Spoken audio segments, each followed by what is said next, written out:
will solve this one. Simplify 2 times the square root of x times 5 times the square root of 6x times the square root of 2x.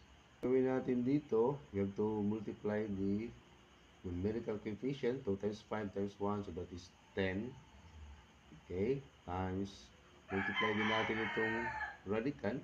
Square root of x times square root of 6x times square root of 2x, so that is square root of 12x cubed.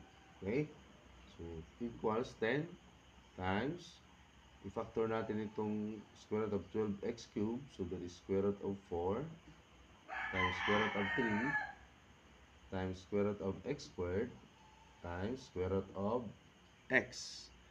Okay, so equals 10 times square root of 4, that is 2, times square root of 3 times square root of x squared, so that is x, times square root of x.